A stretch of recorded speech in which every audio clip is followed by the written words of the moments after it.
Hello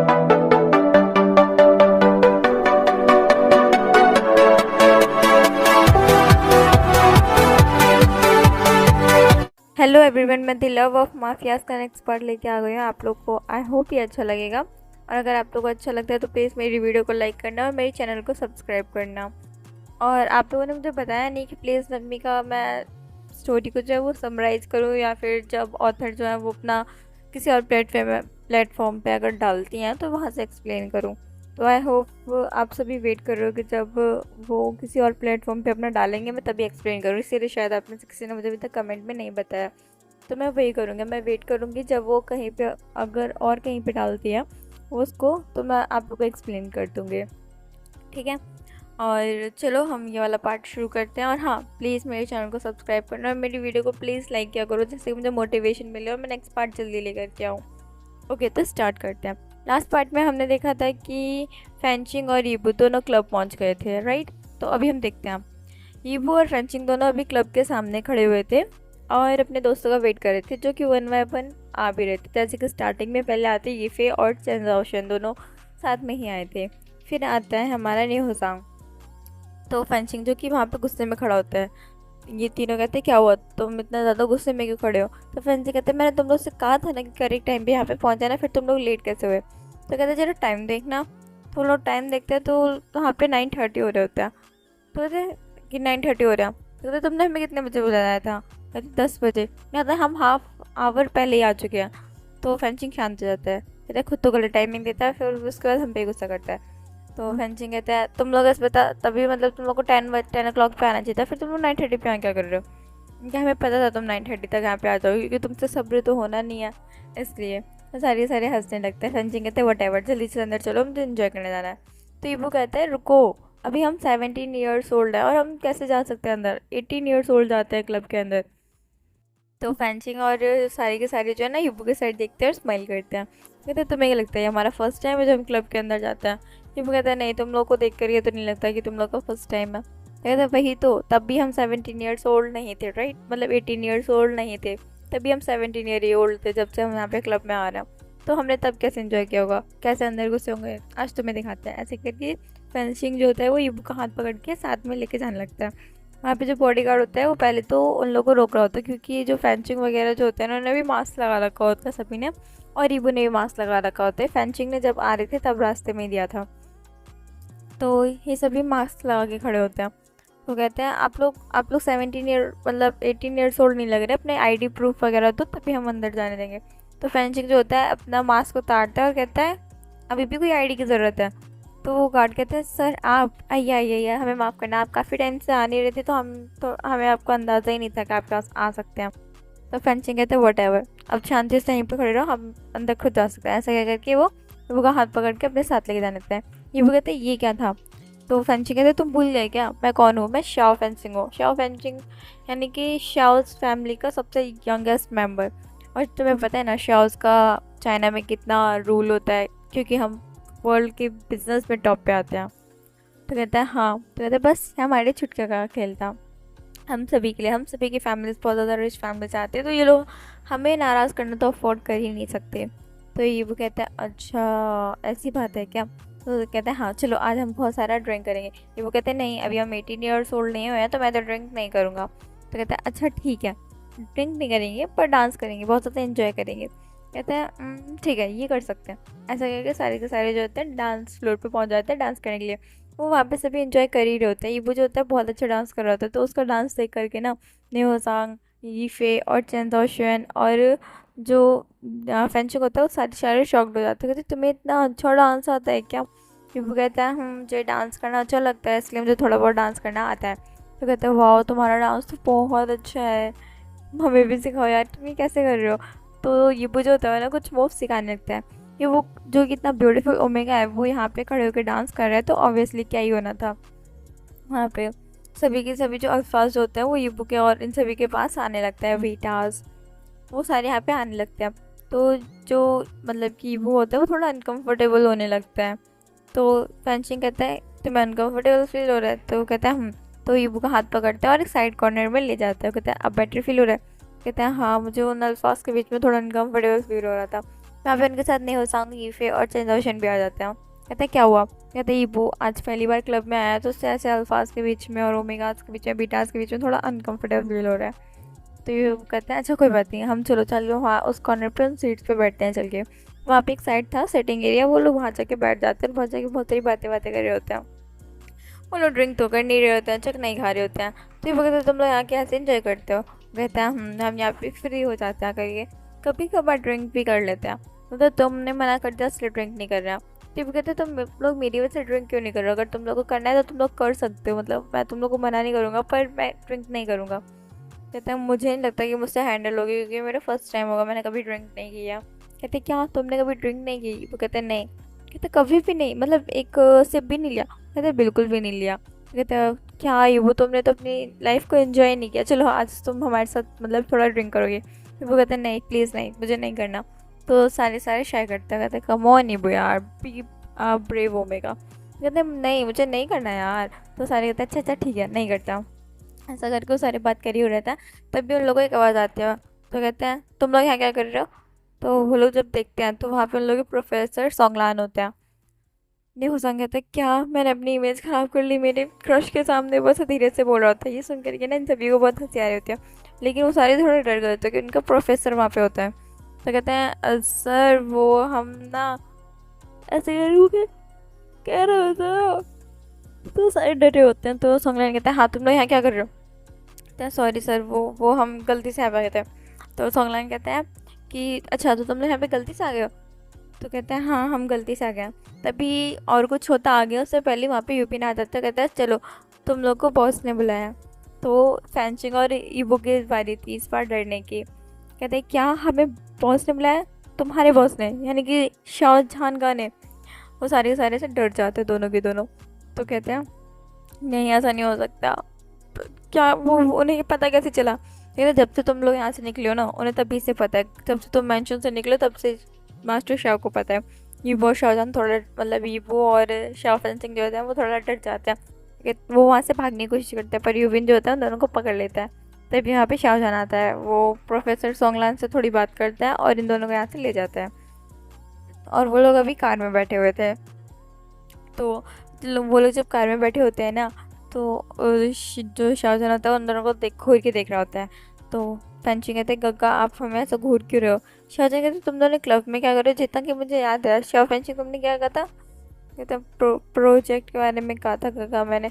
कहा तो तुम्हारा कॉलेज के फर्स्ट डे का प्रोजेक्ट यही था? तो कहता है सॉरी ध्यान का वो मैं वो हम उनका चलो घर, तुम आज तुम्हें तुम्हारी पनिशमेंट मिलना बहुत ज़रूरी है। ऐसे करके वहाँ से कार ड्राइव करके लेके जाना होता है। और वो ईबू के साथ घूर के देख रहा होता है। ईबू जो कि बहुत ज़्यादा डरा होता है, वो कहता है पता नहीं मेरा क्या होगा, ये तो इसका ब्रदर है वो तो इसे छोड़ देगा, पर मेरा पता नहीं क्या होगा। ऐसे ईबू ना सोच रहा होता है, बहुत डर रहा होता है। वहीं क्लब में जो यीफे होती है वो प्रोफेसर को कहती है कि अब मैं यहाँ से चली जाऊँगी, और चैन जाओशन को अपने साथ लेके जाने लगती है। तो नेहोसांग वहाँ से मतलब बच के निकलने की कोशिश करता है। वो भी कहते हैं मैं भी तुम लोग के साथ चलता हूँ। तो ये फिर जानबूझ के कहती नहीं मैं बाइक पे आई हूँ और मैं बाइक से सिर्फ चैन जाओशन को लेके जा सकती हूँ, तुम्हें नहीं लेके जा सकती। एक्चुअली में ये फिर जो है वो 18 ईयर्स की हो चुकी है, मतलब उसका बर्थडे लास्ट मंथ ही क्या, तो वो तो 18 ईयर्स की हो चुकी है, पर ये लोग अभी 18 ईयर्स के नहीं हो चुके, तो वो कार ड्राइव कर सकती है। उसने लाइसेंस अपना बनवा लिया है, तो वो तो बाइक ड्राइव कर सकती है, लेकिन ये लोग नहीं कर सकते है ना। तो वो कहती है हम 2 ही आएंगे एक बाइक पे, हम 3 नहीं आएंगे। कहते क्या कमोन यार, पहली बार नहीं है, हम पहले भी गए हैं। तो कहते तो वो मुड़ती है प्रोफेसर सोंगलान की साइड, कहती है प्रोफेसर क्या आप नेहुसांग को उसके घर छोड़ सकते हैं प्लीज़? मेरे पास इतना टाइम नहीं हुआ कि मैं चैन जाओशन को और ख़ुद को एक मतलब चैन जाओशन को पहले ड्रॉप करूँ फिर खुद को भी, तो मैं लेट हो जाऊँगी नेहुसांग को करने भी, ऊपर से हम 3 एक बाइक पे, तो ये ट्रैफिक रूल्स के अगेंस्ट होगा। तो कहते हैं ठीक है मैं छोड़ दूंगा तुम जाओ। भी नेहुसांग ये फेक साइड से घूर के देता है, कहता है यू ट्रेटर। वो कहती है कम ऑन। वो उसके कान में कहती कोई बात नहीं एंजॉय करना, तुम्हारे क्रश के साथ जाने का मतलब मौका दे रही तो खुश होना चाहिए। वो कहते हैं हाँ आज ही देना, वैसे कभी मत देना, तुम्हें पता है प्रोफेसर के साथ गुस्सा करेंगे मुझ पर। कहते कुछ नहीं होगा जाओ जाओ। ऐसा करके जो नेहुसांग होता है वो सोंगलान की साइड देखता है। सोंगलान कहता है क्या हो रहा है, तुम लोग की बातें हो गई हो, तो मुझे घर जाना है, तुम्हें चलना है या नहीं? तो जो नेहुसांग होता है वो शांति से ना सोंगलान के पीछे चलने लगता है, और वो यीफे को ना डेथ लेयर्स दे रहा होता है और चैन जाओशन को, जो कि दोनों की दोनों हंस रही होती हैं। तभी नेहुसांग कहता है प्रोफेसर कोई बात नहीं, मैं यहाँ से टैक्सी बुक कर लूँगा, मैं ऐसे चला जाऊँगा। मैंने कहा एक तो तुम इतनी छोटी एज के हो, तुमने अपनी एज देखी है 17 ईयर्स ओल्ड, तुम बता सकते हो यहाँ पे क्या करने आए थे? तो प्रोफेसर जैसे कि आपको पता ही नहीं है, हम क्या ही करने आए होंगे, यहाँ पे इन्जॉय करने आए थे जैसे आप करने आए थे, आप यहाँ पे क्या कर रहे हो? तो कहता है, प्रोफेसर कहता है मैं यहाँ से किसी से मिलने आया था यहाँ पे। कहता है तो स्नेह संगत जैसे दुनिया ही पलट गई। कहते क्या आपकी गर्लफ्रेंड, आप अपनी गर्लफ्रेंड से मिलने आए थे? सॉन्गलैन कहते हैं मैंने ऐसा कब कहा मैं अपनी गर्लफ्रेंड से मिलने आया था? वो तो मुझे किसी ने खबर दी कि तुम लोग यहाँ पे आए हुए, इसलिए मुझे यहाँ पे आना पड़ा। क्या आपको किसने दिया हम यहाँ पे आए हुए हैं न्यूज़? ऐसे कौन दे सकता है? कहते कोई स्टूडेंट जो कि मेरे मतलब सीनियर क्लासेस के जो स्टूडेंट्स हैं उन्होंने बताया। कहते हैं क्या हम पकड़े गए?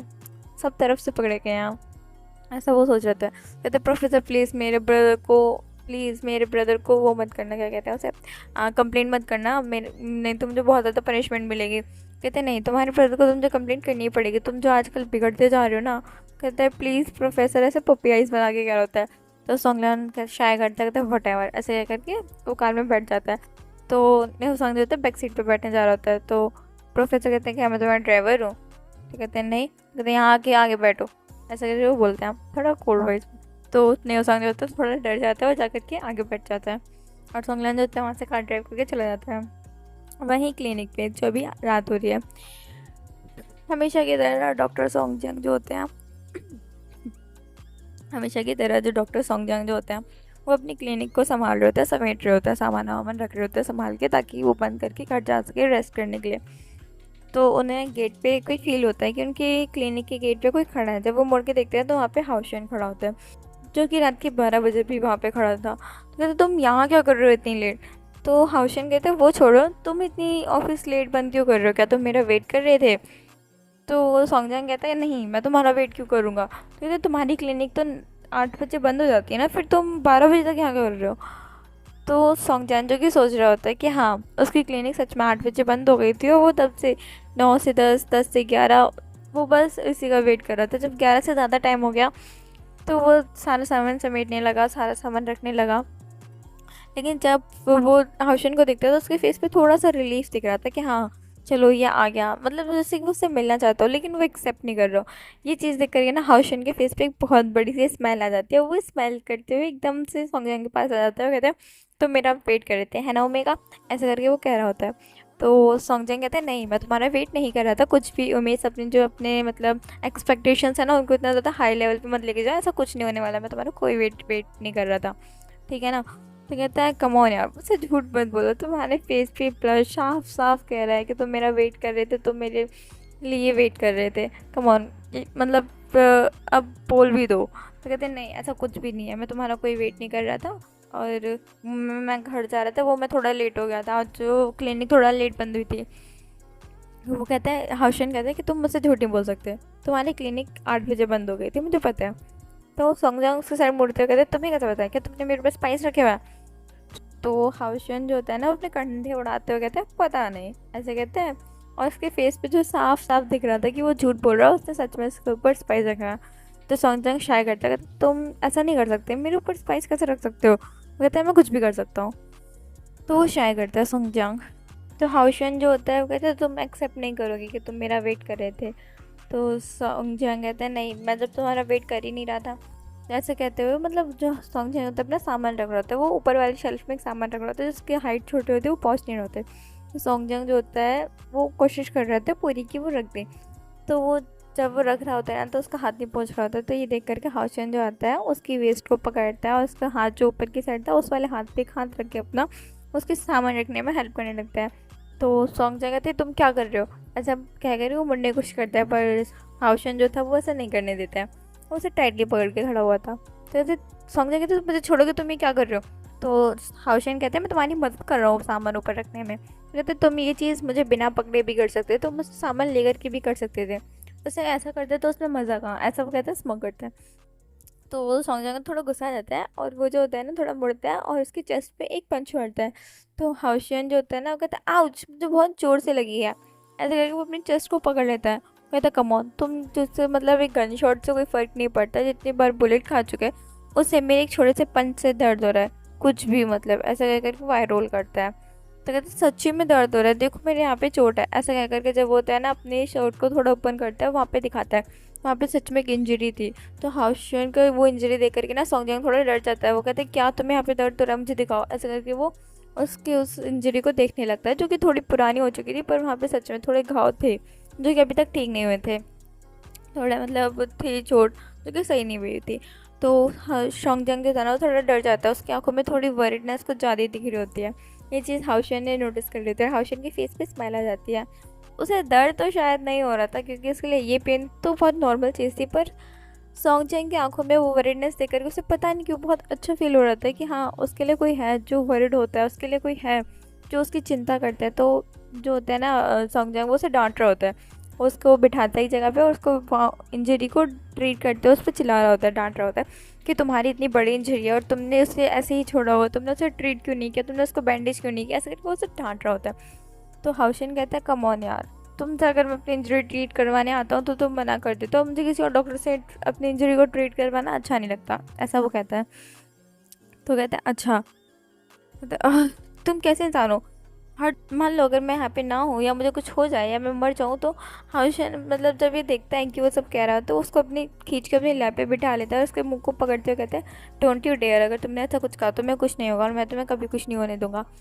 तो मतलब जो सॉन्गचैंग होता है कहते हैं तुम क्या कह रहे हो, कहता है मैं सच कह रहा हूँ, मैं तुम्हें कभी कुछ नहीं होने दूंगा, ये मेरा वादा है कि तुम्हें कुछ नहीं होगा, अगर तुम्हें कुछ होगा उससे पहले मैं खुद को मार दूंगा या खुद मर जाऊंगा, लेकिन तुम्हें कभी कुछ नहीं होने दूंगा, मैं तुम्हारे लिए अपनी जान दे दूंगा।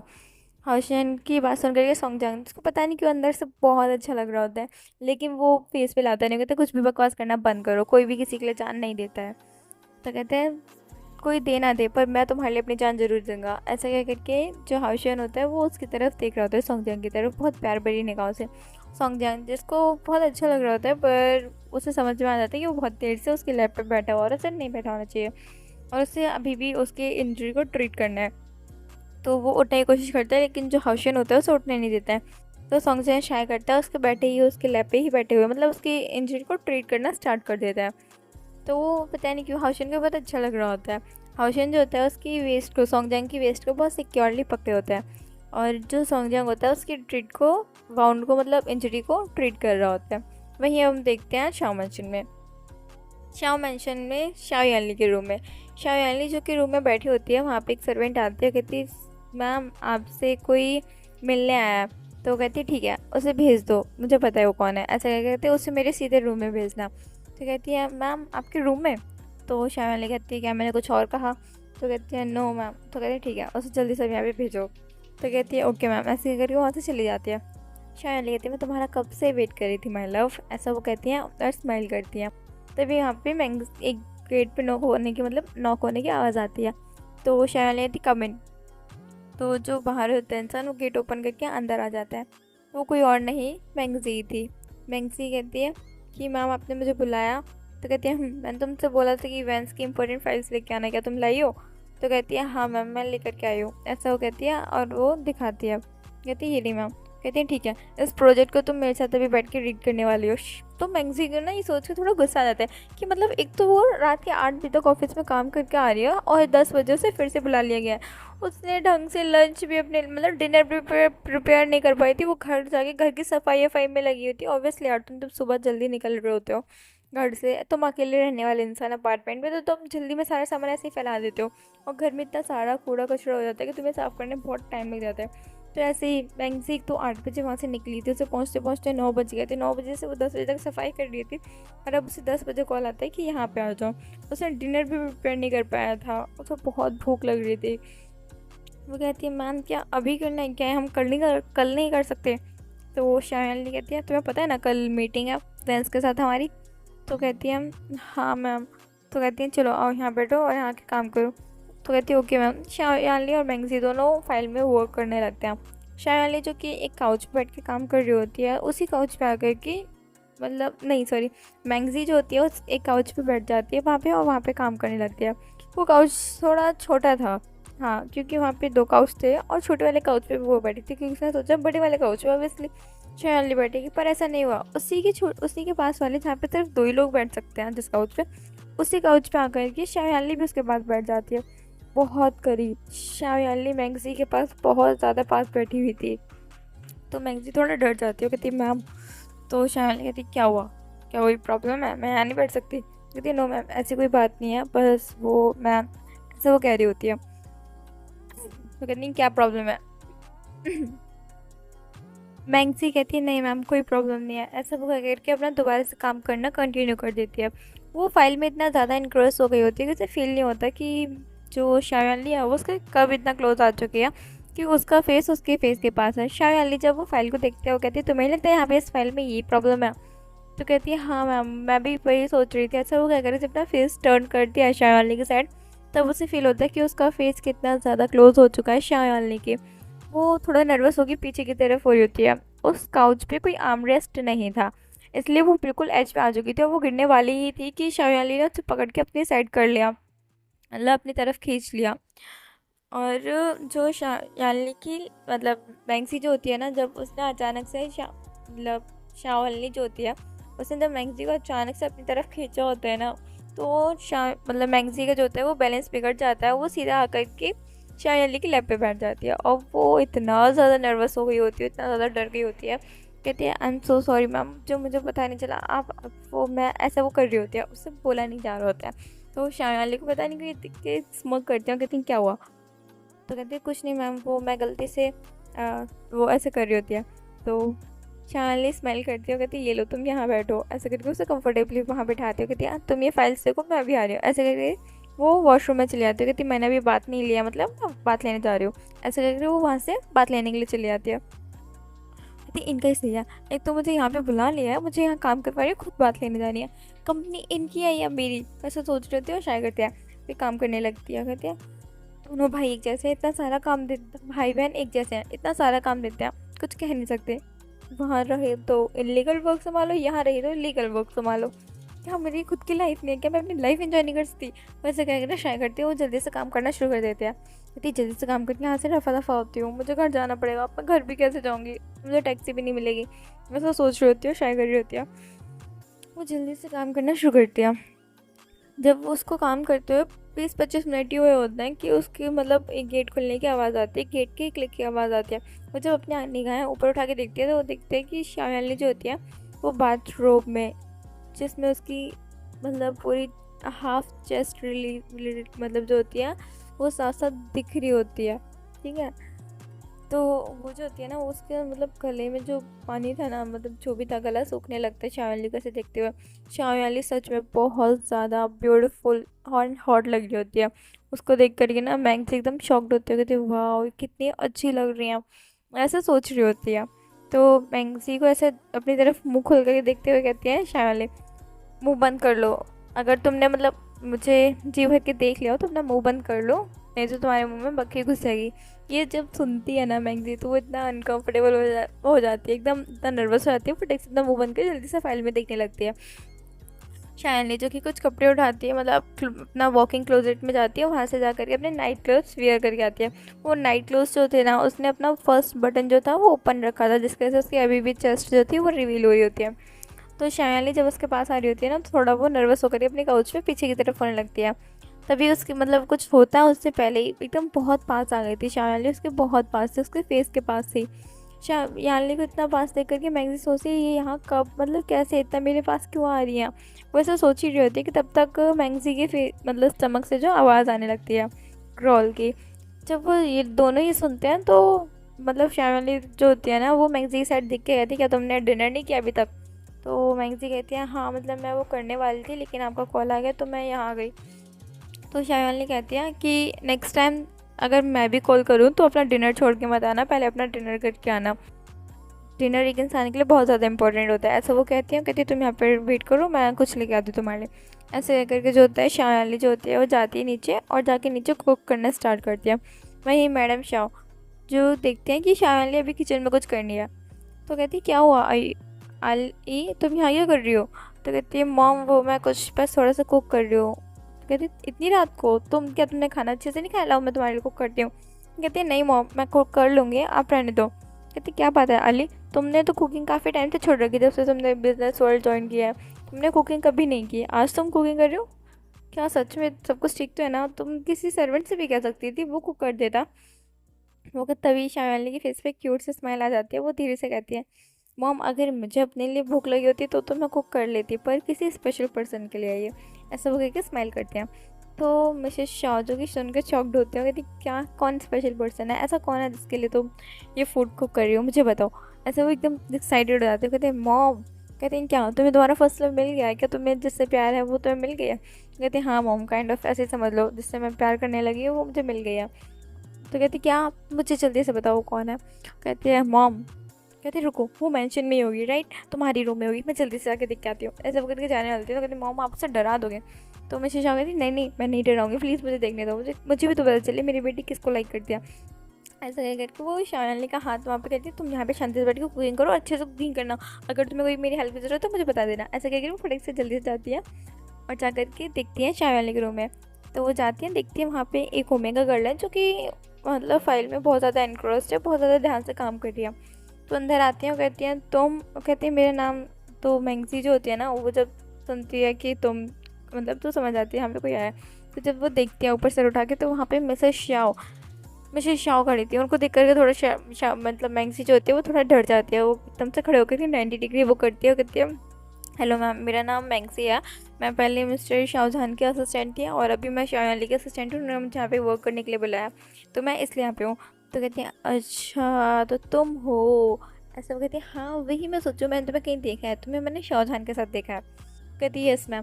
तो कहती है अच्छा ठीक है, तुम आराम से वर्क करो, अगर तुम्हें कोई प्रॉब्लम हो तो तुम मुझे बता देना, और एक काम करना, आज रात को तुम घर मत जाना, तुम यहीं पे मेंशन में ही रुक जाना। तुम मतलब मैंगसी होती है थोड़ी शॉक हो जाती है, कहती मैम पर मैं मतलब यहाँ कैसे रुक सकती हूँ। वो कहती है इतनी रात हो चुकी है और ओमेगा के लिए अकेले जाना सेफ़ नहीं होगा, तुम क्या अपने व्हीकल से आई हो। तो कहती है नो मैम, मैं टैक्सी से आई थी। उनका वही तो, तुम इतनी रात को अब टैक्सी करके, और तुम्हारा काम पता नहीं कब फिनिश होगा, तुम एक काम करो यहीं रुक जाना और आज अपने घर मत जाना। वो कहती है पर मैम सर मैं तुम्हारी सेफ्टी के लिए कह रही हूँ बेटा, मान जाओ, मैं तुम्हारी माँ जैसी हूँ, तुम्हें मेरी बात टालनी नहीं चाहिए। तो मतलब मैंगसी जो होती है वो कहती है ओके मैम, मैं यहीं रुक जाऊँगी, ऐसा वो कह देती है। तो मिसेस शाह जो होती है वो कहती है ठीक है, मैं एक सर्वेंट से आके तुम्हारे लिए रूम प्रिपेयर करवा दूँगी। ऐसा कह कर वहाँ से चली जाती है शायली के पास। शायली जो कि वहाँ पे फूड को जो है वो कुक कर रही होती है, अपने मॉम का आने का वेट कर रही होती है। कहती है मॉम आपने क्या कह दिया है उससे, आप क्या करके आ रहे हो वहाँ पे। तो कहती है मैंने कुछ नहीं किया, मैंने बस उसे यहाँ पे रुकने के लिए कह दिया है, आफ्टर ऑल इतनी रात को वो अकेले घर नहीं जा सकती, और अब कैसे जाएगी, तुमने तो उसे यहाँ पे बुला रखा है, सच बताओ तुमने उसे यहाँ पे क्यों बुलाया, सच में वर्क था या फिर। वो कहती है मॉम ऐसा कुछ नहीं है, सच में वर्क था, ऐसा वो इधर उधर देखते हुए कह रही होती है। तो मिसेस शाह जो होती है वो समझ आती है कि शाह ने झूठ कह रही है, उसने वर्क की वजह से नहीं बुलाया, उसने उसके साथ क्वालिटी ऑफ टाइम स्पेंड करना था इसलिए बुलाया। तो मिसेस शाह कहती है अजीब बात है, तुम उसके साथ पूरे दिन ऑफिस में भी रही होगी फिर भी तुमने उसे यहाँ पे बुला लिया। वो कहते हैं मॉम कमाल, उसने मुझे आज ही ज्वाइन किया है, मैंने उसके साथ बिल्कुल भी टाइम स्पेंड नहीं किया था, वो तो बस। कहती है मेरे बच्चे भी ना बहुत शरारती हो रहे हैं, उन्होंने अपने लिए किसी ना किसी को चूज़ भी कर लिया और मुझे कुछ बताते भी नहीं है। कहते कम ऑन मॉम ऐसा कुछ नहीं है, ऐसा वो कह रहे होते हैं। कहते मैं तो बस, वो कहते हैं मुझसे झूठ मत बोलो, मुझे सब कुछ पता रहता है तुम लोग के बारे में, ऐसा वो कहते हैं, स्मक करते हैं। कहते ओके मॉम ओके मैं समझ गई, ऐसा वो कह करके फिर से फूड कुक करने लगती हैं। कहते हैं ठीक है मैं जा रही हूँ, और हो सके तो अपनी प्यार की गाड़ी को खुद ही आगे बढ़ाने की कोशिश करना, आई होप तुम्हें मेरी हेल्प की ज़रूरत नहीं होगी। कहते हैं नो मॉम मुझे आपकी हेल्प की सच में ज़रूरत नहीं, ऐसा कह करके वो जल्दी से कुक करके वहाँ से ले जाती हैं। तो मिसेस शाह कहती है चलो मेरे एक बच्चे का तो काम ठीक हो गया, इसकी तो लाइफ सेट है, अब सोचना पड़ेगा शाओ जाओ चेंग के बारे में कि चेंग कुछ करेगा भी या नहीं। ऐसा वो कह करके जा रही होती है शाओ जाओ चेंग के रूम में। रूम की साइड जब वो वहाँ पहुँचती है तो उन्हें रूम से कुछ आवाज़ें आ रही होती हैं, जो थी शाओ जाओ चेंग की, जो कि कॉल पे बात कर रहा था। कहते तुमने मुझे इतनी रात को कॉल क्यों किया है, मैं जान सकता हूँ ये मेरा स्लीपिंग टाइम है। तो जो अदर साइड से पर्सन होता है वो कहता है कम ऑन बेबी, हम दोनों फ्यान से, मैं अपने फ्यान से अगर रात को बात नहीं करूँगा तो मुझे नींद कैसे आएगी। शाह सोचें कहते आज ही हम डेट पे गए थे, राइट, तुम तो मुझे परेशान करना बंद करोगे। तो जो मिसेस शाह होती हैं क्या आज शाह चैंग मतलब चैंग डेट पे गया था क्या, सच में हाई क्वीन ने करके दिखा दिया, कैसे हो ही नहीं सकता मेरा बेटा चैंग डेट पे गया हो। बस ऐसा सोच के जल्दी से कान लगा के वहाँ पे सुनने लगती हैं। तो मतलब जब वो सुन रही होती है ना तो वहाँ पे हम देखते हैं अंदर एक्चुअल में हो क्या रहा है। थोड़ी देर पहले जो जाओचंग था वो शांति से आकर के अपने रूम में बैठा ही था, अपना ऑफिस वर्क थोड़ा देख रहा था, फाइल वगैरह, वो कुछ केसेस को देख रहा था सॉल्व करने के लिए। वो जब उन्हें रीड कर रहा था तो देखता है कि वहाँ पे मतलब जो है कितनी सारी फाइल्स पड़ी हुई हैं, और वो कहता है इतना सारा वर्क एडवोकेट्स के पास भी होता है, सच में यार मैं बहुत थक चुका हूँ, ऐसा वो सोचता है। और कम ऑन अचेंग तुम कर सकते हो, ऐसा वो खुद को क्या कर रही है, सेल्फ मोटिवेट कर रहा होता है। वहाँ पे वो करना स्टार्ट करता है। वो काम करते हुए बीच में ही था, जब उसका काम ख़त्म होने वाला ही था कि तभी उसके पास फ़ोन रिंग होता है। वो ध्यान नहीं देता, अपना फ़ोन को साइलेंट करके वो अपना मतलब उसका फ़ोन पास पे रखा था तो उसने ध्यान नहीं दिया, अपना फ़ोन साइलेंट करके वो अपना काम करने लगता है। जब उसका फ़ोन बार बार वाइब्रेट हो रहा होता है तो वो सोचता है कहीं कोई इंपॉर्टेंट कॉल तो नहीं आया। ऐसा वो सोच करके जल्दी से फ़ोन देखते हैं वहाँ पे वांग हाई क्वेन की पूरी 10 मिस कॉल्स पड़ी हुई हैं। वो इतना फ्रस्ट्रेट हो जाता है, वो कहता है क्या मैं जान सकता हूँ, जब दोबारा से कॉल आती है तो वो फ़ोन उठाता है, कहता है क्या मैं जान सकता हूँ कि तुम मुझे इतना ज़्यादा कॉल करके परेशान क्यों कर रहे हो। तो हाई क्वेन कहता है कम ऑन बेबी। ये तब का सीन था जब मिसेस शाओ ने ये सारी बातें आके सुन ली थी। फ़ोन जो था वो स्पीकर पे था, इसलिए आवाज़ मिसेस शाओ को दोनों की सुनाई दे रही थी। तो कहते हैं हाई क्वेन से ना चैंग परेशान हो गए थे, मैं तुम्हारे साथ आज डेट पे गया था तो तुम मुझे बार बार कॉल करके क्यों परेशान कर रहा। कहते तुम्हें याद है तुमने डेट पे मेरे साथ कैसे बिहेव किया था। तो हम देखते हैं एक फ्लैशबैक इन लोग की डेट का। लास्ट टाइम हमने देखा था कि जो शाओ जाओचेंग और वांग हाइक्वेन होते हैं वो कार में होते हैं। तो वांग हाइक्वेन कहते हैं तो कहाँ चले हम डेट पे, माई लिटिल फियांसे। तो कहते तुम लिटिल फियांसे किससे बोल रहे हो। वो कहते तुम्हें, तुम मुझसे एज में छोटे हो। तो चैंग करता है, शाय करता है, कहते हैं मुझे एक दिन में इतने सारे निकनेम्स मिल चुके हैं, ये इंसान अगर मेरे साथ पूरी ज़िंदगी रहेगा तो मेरा पता नहीं क्या होगा। ऐसा वो सोचता है और शाय करता है। चैंग कहते हैं कहाँ जा रहे हैं हम डेट पे। तो हाइगन कहते हैं मैं लिटिल ओमेगा, तुम बताओगे हम कहाँ जा रहे हैं। तो कहते हैं कि कुछ भी बोलते हो क्या, तो मेरा नाम शाओ जाओ चेंग है, अगर तुमने मुझे अचेंग नहीं बोला ना मैं सच बोल रहा हूँ, मैं ऐसे चला जाऊँगा। तो हाइगन कहता है अच्छा ठीक है अचेंग तुम बताओ हमें कहाँ चलना चाहिए। तो कहता है कहीं पे भी चलो, मैं कहीं पे भी चलने के लिए साथ तुम्हारे साथ तैयार हूँ। ऐसा वो कहता है वाह यही बात मुझे तुम्हारी बहुत अच्छी लगती है, तुम मेरे साथ कहीं पे भी चलने के लिए तैयार हो। चैंग कहता है कुछ भी बकवास करना बंद करो, शांति से चलो, कार ड्राइव करो। ऐसा वो कहता है। तो वो लोग जो होते हैं डिसाइड करते हैं एंड में जाकर कि वो लोग अम्यूज़मेंट पार्क जाएंगे। अम्यूज़मेंट पार्क में जब पहुंचते हैं तो चैंग डिसाइड करता है कि वो हाइक्वेन को बहुत ज़्यादा परेशान कर देगा और उसने उसी पे काम करना शुरू कर दिया। कभी वो हाइक्वेन के पैर पे पैर रखता है, कभी उसे धक्का दे देता है, कभी कुछ करता है। जैसे कि राइड्स में वो लोग जब जा रहे थे, राइड ले रहे थे, तो हाइक्वेन का जानबूझ के चैंग जो होता है वो बाल पकड़ के खींच रहा होता है, उसे बहुत परेशान करता है पूरे टाइम में।